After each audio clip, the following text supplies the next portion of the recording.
اگر ضمیر زندہ ہے تو آپ خوشی منائیں کہ آپ کلمہ لا الہ الا اللہ محمد رسول اللہ پڑھنے والے ہیں اگر ضمیر زندہ ہے، اور اگر یہ مر گیا ہے تو اسے رمضان میں زندہ کر لیں۔ اللہ اکبر۔ بہت سارے لوگ تراویح نہیں پڑھتے ہیں، جمعے میں دیکھیے ہزاروں لوگ، اور تراویح پڑھنی ہو تو، اور بہت سارے لوگ چاہتے ہیں 6 دن میں ہو جائے، کوئی چاہتے ہیں 3 دن میں معاملہ نپٹ جائے۔ تو آپ کس کو دھوکہ دینا چاہتے ہیں؟ میں پوچھتا ہوں کئی لوگوں کو، بھائی کس کو گمراہ کرنا چاہتے ہو، کس کو بیوقوف بنانا چاہتے ہو کہ بھئی ہمارا کام 2-4 دن کے اندر چل جائے؟ زندگی تمام عمر کی چاہیے، عزت تمام عمر کے لیے چاہیے، صحت تمام عمر کے لیے چاہیے، اور قرآن صرف 6 دن سننے کے لیے کوئی حافظ چاہیے؟ بندہ اللہ تعالیٰ سے وفاداری کا اظہار کرتا ہے جب روزہ رکھتا ہے، وہ روزہ رکھتے ہوئے نیت کرتا ہے صبح کو کہ میں نے روزہ رکھا کس کے لیے؟ اس اللہ کے لیے روزہ رکھا۔ کس کے لیے؟ اللہ کے لیے روزہ رکھا۔ نفع اور نقصان کا مالک اللہ ہے، وحدہ لا شریک اللہ ہے، اور اس بات کا عہد کرتا کہ اللہ میں آپ کے لیے روزہ رکھ رہا ہوں، کچھ ہو جائے میں روزہ توڑوں گا نہیں۔ اور اس کے بعد اگر پھر بندہ روزے کے تقاضے پورا نہ کرے تو پھر وعدہ کہاں چلا گیا؟ پھر میں مانتا ہوں کہ اگر تسبیح زیادہ کی جائے ثواب زیادہ ملے گا، روزہ رکھا جائے تو ثواب ملے گا، نماز پڑھی جائے تو ثواب ملے گا، قرآن پڑھا جائے تو ثواب ملے گا، لیکن میرے رسول صلی اللہ علیہ وسلم نے فرمایا انما الاعمال بالنیات، او کما قال نبی صلی اللہ علیہ وسلم، فرمایا کہ عمل کا دار و مدار نیت پر ہے۔ اگر تو نیت ہو گئی ہے پاک کہ اب اندر برائی کسی کے لیے نہیں ہے، تب تو پھر ساری عبادتیں قبول ہیں، ساری ریاستیں قبول ہیں، تھوڑی ہو یا زیادہ ہوں۔ اور نیت میں اگر فطور ہے، روزہ رکھ کے بھی چغلی کر رہے ہیں بیٹھے ہوئے تو کوئی فائدہ نہیں ہونے والا ہے۔ روزہ رکھ کے بھی دوسرے کی فکر ہے کہ اچھا یہ کتنا کما گیا، اس نے کس سے بے ایمانی کی، مجھے پتا ہونا چاہیے۔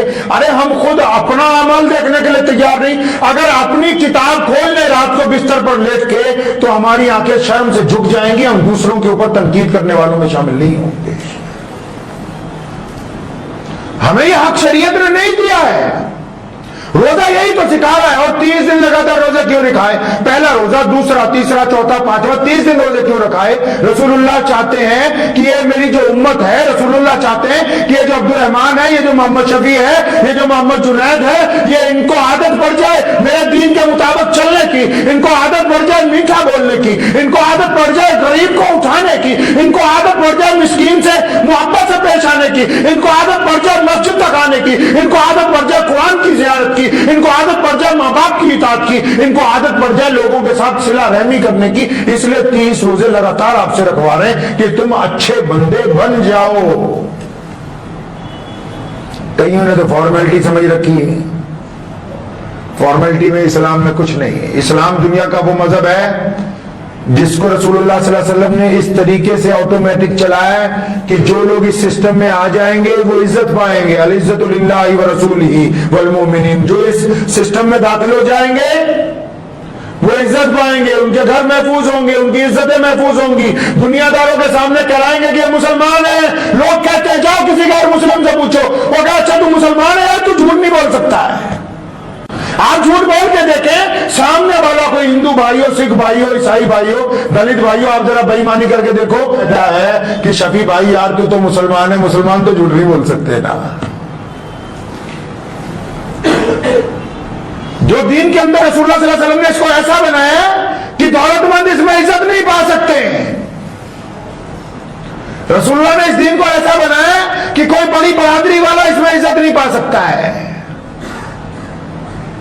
رسول اللہ نے اس کو ایسا بنایا کہ جو اس دین میں داخل ہوگا، جو دین میں تقوی اختیار کرے گا، جو دین کو اپنے مزاج میں لائے گا، جو دین کو اپنی آنکھوں میں لائے گا، جو دین کو اپنی زبان میں لائے گا، جو دین کو اپنے چہرے میں لائے گا، وہ آٹومیٹک اس دین کے اندر عزت دار ہو جائے گا۔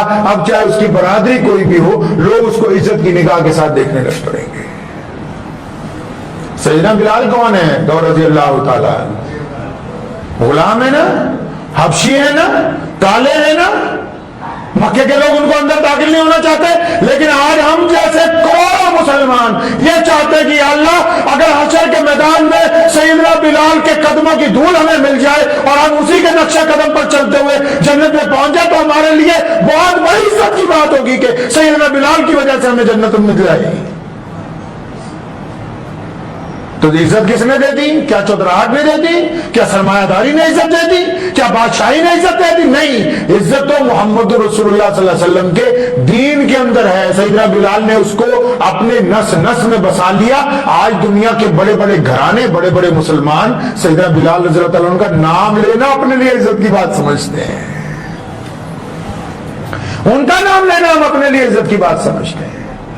جن کو ابو جہل کہتا تھا یہ غلام ہے، جن کو امیہ مارتا تھا، جن کو عتبہ کہتا تھا اس کی ذات برادری بڑی نیچی ہے، جن کو ابو لہب کہتا تھا یہ کالا ہے، آج ان کا نام لینا مسلمانوں کے بڑے سے لے کے چھوٹے لوگ تک، مسلمانوں کے شیخ الحدیثوں سے لے کے حرم کے امام تک آج بلال رضی اللہ تعالیٰ عنہ کے روضے پہ کھڑا ہو کے سلام پیش کرنا اپنے لیے عزت کی بات سمجھتے ہیں۔ تو پتہ لگا کہ عزت تب ملے گی جب آپ محمد رسول اللہ صلی اللہ علیہ وسلم کے سسٹم میں آئیں۔ اس بات کو سمجھیے اطمینان سے کہ روزہ انقلابی عبادت ہے، یہ ہمارے میں تبدیلی چاہتا ہے۔ روزہ ہم میں تبدیلی چاہتا ہے میرے بھائی۔ اگر روزہ رکھ کے تبدیلی نہیں آ رہی تو روزہ دار جھوٹ بول کے کمال بیچ دے گا، یہ ممکن نہیں ہے۔ روزہ دار کو خود سوچنا چاہیے کہ ہم کہاں کھڑے ہیں، کیا کر رہے ہیں، ہم کیا ہمارے لیے جائز ہے، کیا ہمارے لیے ناجائز ہے۔ اطمینان کے ساتھ آپ کے دروازے تک کوئی پہنچ گیا۔ محمد رسول اللہ رمضان جب شروع ہوتا تھا، امی عائشہ رضی اللہ تعالیٰ عنہ فرماتی ہیں کہ ہوا کم تیز چلتی تھی، محمد رسول اللہ اس سے زیادہ تیزی کے ساتھ لوگوں کو پیسے، لوگوں کو چیزیں، لوگوں کو کھانے پینے کی اشیاء بانٹتے تھے۔ فرمایا ہوا اتنی تیز نہیں چل سکتی جتنی تیزی سے محمد رسول اللہ صلی اللہ علیہ وسلم لوگوں سے فیاضی فرماتے تھے۔ ابھی ہماری لاٹری لگی ہوئی ہے بھائی، 27 روزے پڑے ہیں۔ کتنے پڑے ہیں جی؟ 27 پڑے ہیں، کچھ نہیں نقصان ہوا ہے ابھی۔ اب یہ 27 روزے محمد رسول اللہ صلی اللہ علیہ وسلم کے حکم کے مطابق چلنے چاہیے۔ چلیں گے جی انشاءاللہ رسول اللہ کے حکم کے مطابق۔ روزے دار کے لیے کیا حکم ہے کہ پہلے تو نیت دل میں پاک ہو کہ نفع اور نقصان کا مالک کون ہے جی؟ اللہ ہے، اور محمد رسول اللہ کے علاوہ ہم بات کسی کی نہیں مانتے، تو جو رسول اللہ نے کہا ہے وہ روزے دار کرے گا انشاءاللہ تعالی۔ اب روزہ رکھ کے کیا کرنا ہے؟ روزہ رکھ کے فجر کی نماز جماعت کے ساتھ ادا کرنی ہے۔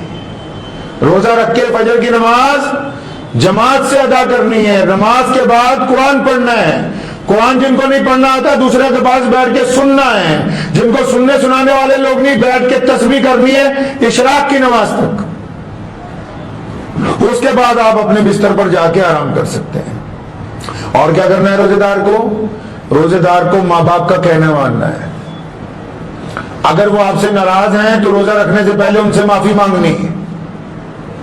ماں باپ اگر ناراض ہیں روزہ نہیں ہوگا، ہدیہ دے کے کسی مولوی سے کروا لینا ہوگا نہیں، ماں باپ سے معافی مانگنی ہے۔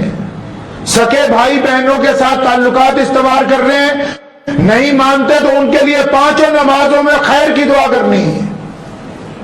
نہیں مانتے تو ان کے لیے 5 نمازوں میں خیر کی دعا کرنی ہے۔ پڑوسی جو ہے اگر وہ غیر مسلم بھی ہو، سن لو روزے داروں کان کھول کے، پڑوسی اگر غیر مسلم ہے، غریب ہے، اس کے گھر میں کھانے کے لیے نہیں ہے تو آپ قورمے بریانی سے روزہ نہیں کھول سکتے۔ اگر پڑوسی بہت مجبور ہے، بہت زیادہ مستحق ہے آپ کی مدد کا، تو سکے بھائی سے پہلے ہمیں اپنے پڑوسی کی مدد کرنی ہے۔ جو خود کھائیں گے وہ اپنے پڑوسی کو کھانے کے لیے دیں گے انشاءاللہ تعالی۔ اور جو لوگ ہم سے ڈرتے ہیں، ہم سے مراد اس بندے سے کہ یار یہ بات کرے گا تو گالی دے دے گا، یہ بات کرے گا تو بے عزتی کر دے گا، تو انہیں ان لوگوں سے اظہار محبت کرنا ہے۔ ان لوگوں سے اظہار محبت کرنا ہے جو آپ سے ڈرتے ہوں اس وجہ سے کہ یہ بے عزتی کر دیتا ہے۔ ان کو بھی تو پتہ لگے نا کہ اس نے روزہ رکھا ہے، اس کے مزاج میں تبدیلی آئی۔ ان کے بھی تو پتہ لگے کہ بندے نے روزہ رکھ لیا آج۔ اس کے بعد کیا کرنا ہے کہ ان آنکھوں کو جھکنا سکھانا ہے کسی کی بیٹی کی طرف جب آپ سڑک میں چلتے ہیں۔ اور آج کا دور ایسا دور ہے کہ کئی ماں باپ کی تو عزت غیرت سب مر گئی۔ چاہے وہ مسلمان ہو یا غیر مسلم ہو. آج کے دور میں کئیوں کی تو عزت غیرت ایسے مر گئی کہ بہن بیٹیاں بدترین گندا لباس پہن کے بھی اگر سڑک پہ ہو تو ان کے ماں باپ کو غصہ نہیں آتا ہے. میں تو حیران ہوں. وہ کہتے ہیں کہ میاں بیوی دونوں مہذب ہیں, اب ان کو غصہ نہیں آتا کیونکہ انہیں پردہ نہیں آتا, انہیں غصہ نہیں آتا. کسی شاعر نے کہا تھا خدا کے فضل سے میاں بیوی دونوں مہذب ہیں, انہیں پردہ نہیں آتا, انہیں غصہ نہیں آتا. تو خیر اسلام نے یہ کہا کہ عورتوں کو پردہ کرو, لیکن ان سے پہلے مردوں کو کہا, عورتوں سے پہلے مردوں کو کہا کہ اپنی نگاہیں نیچی کر لو. صرف عورتوں کے اوپر ذمہ داری نہیں ڈالی معاشرے کو پاک رکھنے کی, مردوں کو کہا اللہ تبارک و تعالیٰ نے رسول اللہ صلی اللہ علیہ وسلم کے ذریعے کہ یہ عورتیں جب لمبا چوڑا برقع پہنتی ہیں ان مردوں کو بھی بتا دو کہ اپنی نگاہیں نیچی کر لیں. تو روزے دار کے اوپر کیا ذمہ داری ہے کہ جب باہر سڑک پر نکلے تو آنکھوں سے زنا نہ کرے, روزہ ٹوٹ جائے گا. سڑک پر کوئی غریب ٹکر گیا, وہ آپ کے آگے ہاتھ پھیلا رہا ہے اللہ کے لیے, تو اس کو خالی نہ لوٹائیں, اپنی ہمت کے مطابق اس کو پیسے دیں. گھر والوں کے ساتھ روزہ رکھ کے ظلم نہ کریں. گھر والوں کے ساتھ روزہ رکھ کے جو سامنے آ جائے تو بعض اوقات اس کو شکر کے ساتھ کھائیں, صبر کے ساتھ کھائیں. محمد رسول اللہ صلی اللہ علیہ وسلم نے بعض اوقات 2 کھجوروں کے ساتھ سحری کی. حضور صلی اللہ علیہ وسلم کی سحری کے اور رمضان کے کچھ اور واقعات ہیں. آج وقت ہو گیا, اگلے جمعے انشاءاللہ تعالی اللہ نے چاہا تو آپ حضرات کے سامنے پیش کروں گا. لیکن جب کوئی بندہ آپ کے پاس آ جائے تو اس کو خالی نہ, اگر نہیں دے سکتے تو ڈانٹے نہیں. قرآن نے کہا ہے کہ یتیم کو مسکین کو ڈانٹو نہیں. اللہ نے فرمایا ہرگز مت ان کو ڈانٹنا, ان کو نہ ڈانٹے. پھر اپنے مزاج کے اندر تبدیلی لائیں کہ یار میرے میں فلاں عادت گندی ہے وہ میں چھوڑ دوں. اگر آپ کچھ ایسا کریں گے تو یہ روزہ قبول ہو جائے گا. کریں گے انشاءاللہ تعالی. یہ تو ہمیں پتہ ہے نا جی اپنے اندر. کئی مولوی کے پاس آ جاتے جی ایسا ہوا تھا, یہ حالت سے پانی نیچے اتر گیا تھا, روزہ ٹوٹا تو نہیں ٹوٹا. یہ نہیں کہتے کہ جی فلاں کی بیوی سے ناجائز تعلقات تھے, میرا روزہ ٹوٹ گیا کہ نہیں ٹوٹا.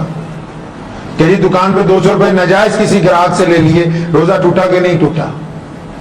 اس جو اللہ نے یہ میٹر لگایا ہر بندے کے دل میں, کہاں یہاں چھاتی میں لگایا ہے. اگر ضمیر زندہ ہے تو آپ خوشی منائیں کہ آپ کلمہ لا الہ الا اللہ محمد رسول اللہ پڑھنے والے ہیں. اگر ضمیر زندہ ہے, اور اگر یہ مر گیا ہے تو اسے رمضان میں زندہ کر لیں. کسی کو گولیاں کھانے سے طبیعت ٹھیک نہیں نہ ہوتی, ڈاکٹر کے پاس جاتے ہیں نا, وہ بار بار گولیاں دیتا ہے, طبیعت ٹھیک نہیں ہوتی. پھر وہ کہتا ہے کہ ٹیکا لگا کے دیکھ لو شاید ٹھیک ہو جائے گی, تو ٹیکا لگانے سے بھی طبیعت ٹھیک نہیں ہوتی. پھر گلوکوز لگا کے آپریشن کرتا ہے. تو یہ وہی مہینہ ہے کہ جن کی طبیعتیں ابھی تک ٹھیک نہیں نہ ہوئی ہیں, 2-4 بڑوں کی باتیں سن کے طبیعتیں ابھی تک ٹھیک نہیں ہوئی نماز پڑھنے کے باوجود, طبیعتیں ابھی تک ٹھیک نہیں ہوئی تسبیح کرنے کے باوجود, یہ انقلابی مہینہ ہے, یہ طبیعت ٹھیک کر دے گا 100%. یہ 100% آپ کی طبیعت ٹھیک کر دے گا انشاءاللہ تعالیٰ. اپنی طبیعت کو ٹھیک کریں گے نہیں انشاءاللہ.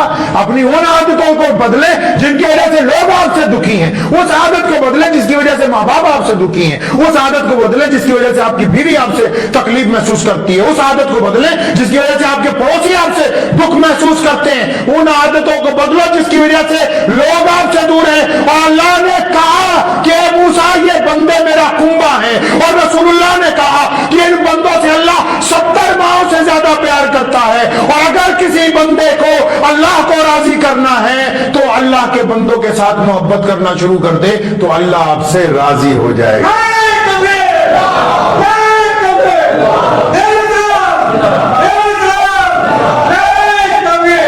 دعا کیجیے اللہ تعالیٰ ان باتوں پر مجھے بھی اور آپ سب کو بھی عمل کرنے کی توفیق عطا فرمائے. وآخر دعوانا ان الحمدللہ رب العالمین. مجھے امید ہے کہ آپ کو یہ ویڈیو پسند آئی ہوگی. اگر پسند آئی ہو تو یہ آپ اپنے دوستوں کے ساتھ شیئر کریں اور اس چینل کو سبسکرائب ضرور کریں.